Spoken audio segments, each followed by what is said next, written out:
Okay. Um, I've been putting this vlog off for years, almost 2.5 to 3 years, I think now to this date. And I think that I need to get it done. Not so much for me, but hopefully for someone else as well. A really good associate of mine, Jenny Jones, created a website called eStory Share.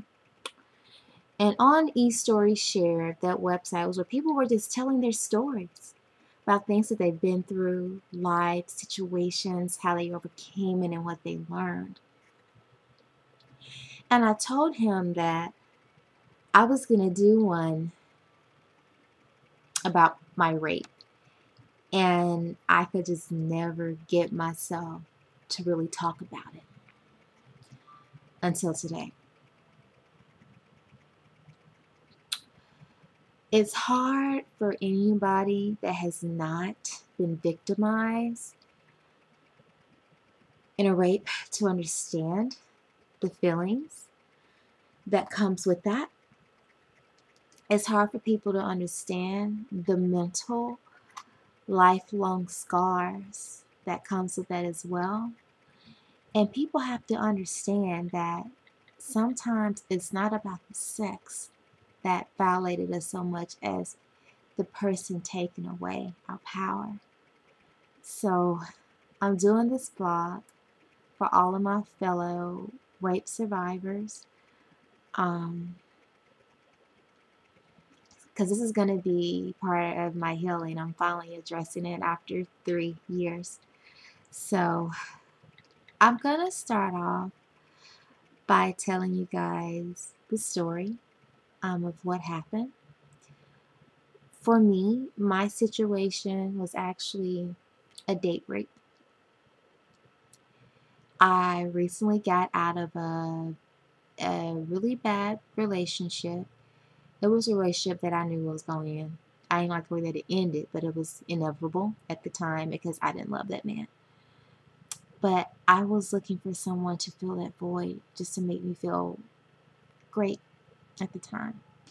So I met this guy through mutual associates. He stayed all of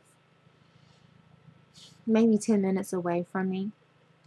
I stayed in Cobb County. Well, I stayed in Vinings, and he actually stayed in Smyrna. And we would see each other as well. Now, let me be clear. This was a man that I've seen maybe 2-3 times, and yes, we did engage in relations when I seen him maybe once or twice prior to. But on this particular day or night, I went over. He called me. I went over, and we were just talking, and everything was cool. We were just hanging out, and we were just chilling. No biggie. And we started fooling around a little bit. He asked me to do some things that I was not comfortable doing. And I said, I want to stop. And then he acted like he didn't hear what I was saying to him. And then he forcefully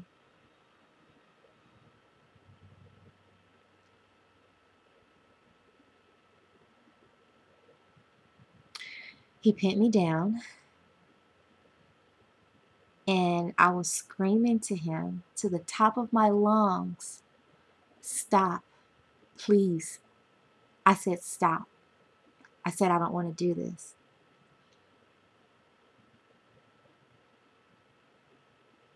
And he wouldn't. I can remember it like it was yesterday. That was like the longest 2 minutes of my life. I was sitting there screaming, crying, and yelling, asking for him to stop.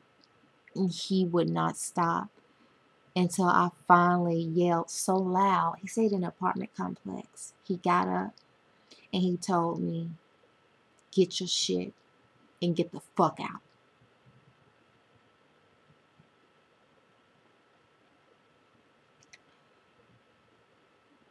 When I got home, it didn't dawn on me what just happened to me. It wasn't until that next day I was talking to my friend Marika Dye, and I told her what occurred that night. And she said to me, "Keisha, he raped you."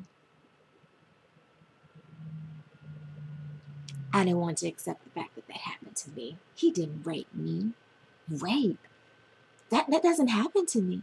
Well, like, what are you talking about? That doesn't happen. So I ignored it. I didn't go to the hospital. I just pretended it didn't happen. I internalized it. So I continued on with my life. I continued on at my job. 2 weeks later, I was at my job. A woman that I was working with at the time, I don't even remember what she did, but I literally had a nervous breakdown at my job. I was internalizing it so much to where it affected me at my job. At the time, I was working for the city of Atlanta off of Ponce de Leon in the same building as the police department at the time. And our Commissioner Harnell, she made a police officer come and talk to me. But I was so scared about what this guy would possibly do to me. I didn't want to file charges. I didn't want to have to relive that situation. I've had friends that's been through that before in the past. And the way that the justice system is set up, it's not made to protect the victims of it. So they end up letting me off of work for 2 weeks. I end up going to counseling as well for like 3 months as well. I regret to this day not filing and talking about what happened to me, because I honestly felt that it was my fault at first. I felt that it was my fault, or I knew what the police was going to say to me. They were going to say to me, "What time did you go over there?" It was 2 in the morning. They were going to ask me, "Have you had sex with him before in the past?" Yeah, I have. They were going to ask me, was there any alcohol involved? Well, he had some beers on his table. And I knew that they were going to make me accountable, because I've had friends that's been through that for what happened to me. But at the end of the day, whether it was somebody I knew or not knew, I said no. I said, "I don't want to do this with you." I said no. And that's all that should matter. No man should force himself on any woman. I don't care who you are. If a woman says no, she means no. So I'm empowering any woman that has gone through this to stand up for your rights.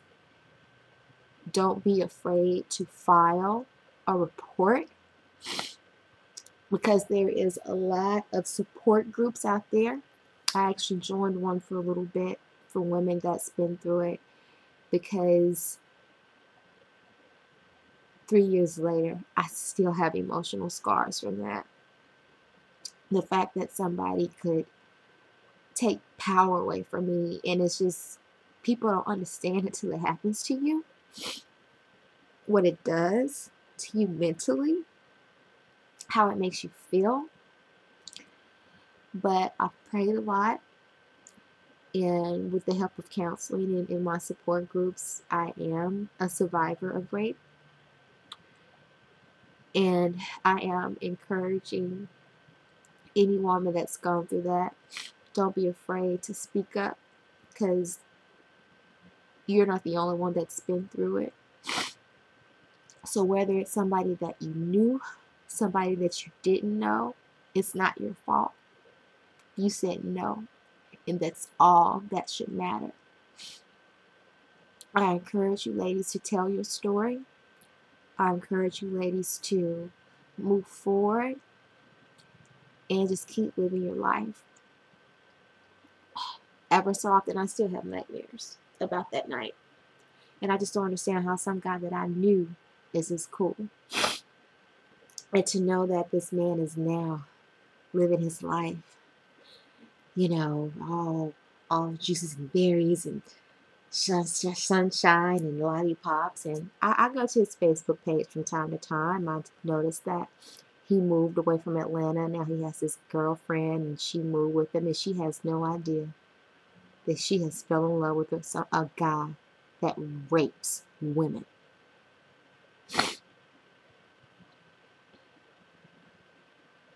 I don't care if he was intoxicated. I don't care what the situation was. If I said no, I didn't want to do anything, that's what I meant. And it disgusts me to no end that I never reported it. So, that's my story. I'm moving on with my life, and I just encourage other women that's been through it to tell your story. This is Keisha. Light and love.